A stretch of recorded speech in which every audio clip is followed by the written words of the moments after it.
और ब्रेक के बाद आप सभी का एक बार फिर से स्वागत है और चलिए खबरों में आगे बढ़ेंगे, लेकिन उसके पहले सीधा रुख कर लेते हैं छत्तीसगढ़ के डूंगरगढ़ की ओर, जहां पर केंद्रीय गृह मंत्री अमित शाह दरअसल आज जैन समाज के विशेष कार्यक्रम में शामिल हुए हैं।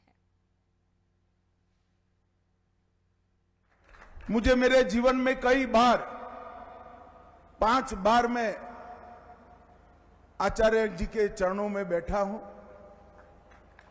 हर बार उनका आग्रह रहता था कि हमारी भाषाएं, इसका संरक्षण और संवर्धन होना चाहिए, हमारी संस्कृति अक्षुण्ण रहनी चाहिए, भारत का गौरव, भारतीयता का गौरव विश्व भर में दिगंत तक फैलना चाहिए और भारत की पहचान इंडिया नहीं, अपने नाम से भारत से होना चाहिए।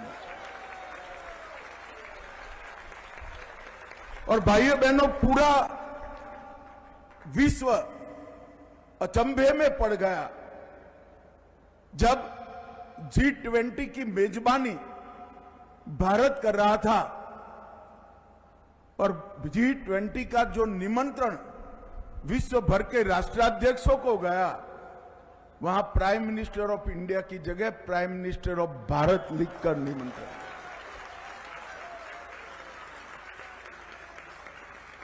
नरेंद्र मोदी जी ने, इस देश के प्रधानमंत्री जी ने आचार्य जी के विचार को जरा भी राजनीति करे बगैर एक क्षण में जमीन पर उतारकर उनके संदेश का अनुकरण करने का था और पूरा देश अचंभित था उस वक्त। और देश भर के भारतीयता के भक्त बहुत आह्लादित थे, आनंदित थे। और ये मूल विचार, ये आंदोलन आचार्य महोदय का था। जीवन के अंतिम क्षण तक तपस्या का मार्ग नहीं देखा, छोड़ा। अंत समय में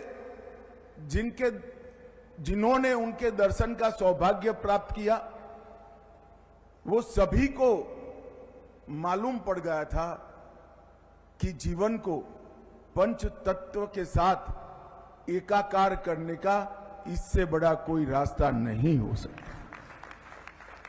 शरीर तो क्रूसकाय होता गया, आत्मा का प्रकाश इतना ही दिव्य होता गया। और जीवन के अंत तक इन्होंने अपनी इच्छा शक्ति से न केवल जिन शासन के अनुयायी जैनेतरों को भी अपनी आध्यात्मिक ऊर्जा से मोक्ष का मार्ग बताने का काम किया। धर्म, राष्ट्र और समाज, ये तीनों के लिए जीवन का हर क्षण समर्पित होना चाहिए। ऐसा बोलने वाले तो बहुत लोग संसार में मिलते हैं, मगर पूरा जीवन इस तरह से जीने वाले लोग कभी कभार ही देखते हैं। और ये आचार्य महोदय अहिंसा परमो धर्म का सिद्धांत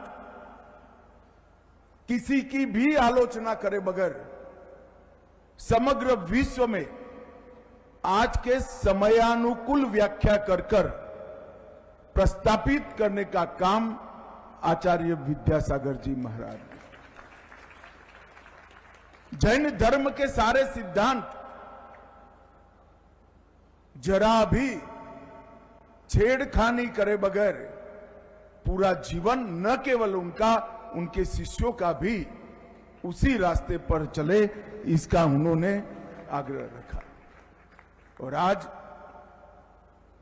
मोदी जी के नेतृत्व में भारत भी वसुधैव कुटुंबकम और अहिंसा परमो धर्म के सिद्धांतों की पोटली बांधकर पूरे विश्व के अंदर इसका प्रचार कर रहा है।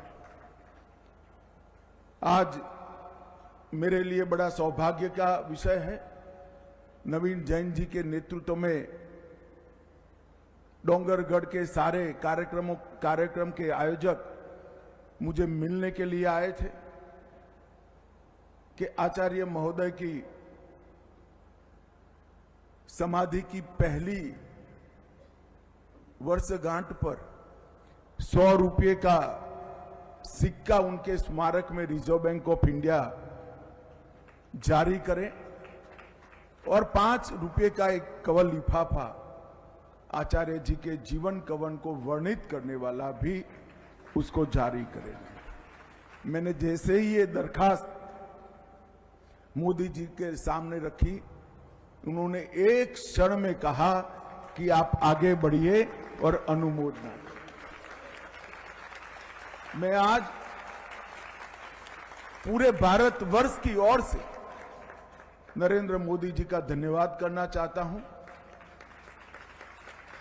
क्योंकि आचार्य जी के कार्य को कार्यांजलि, ये आचार्य जी को कार्यांजलि नहीं है, ना इसकी कोई जरूरत है, मगर विद्यासागर जी महाराज के कार्य को कार्यांजलि, ये हमारी संत परंपरा का सम्मान है और इसकी बहुत जरूरत है।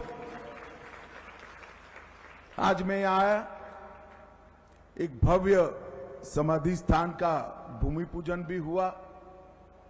मुझे विश्वास है ये स्थान युगों युगों तक आचार्य विद्यासागर के सिद्धांत, संदेश और उनके उपदेश का प्रचार का स्थान बनकर रहेगा। उनके चित्रों का भी अनावरण किया गया और बहुत उचित तरीके से उनके स्मारक का नाम विद्यायतन रखा है। पूरा जीवन जिस संत शिरोमणि ने, जिन आचार्य ने विद्या की उपासना में, परम तत्व की खोज की उपासना में खर्च किया, उनका समाधि का और कोई नाम नहीं हो सकता। मैं सभी आयोजकों को बहुत बहुत हृदय से साधुवाद देना चाहता हूं। आदिवासी क्षेत्र में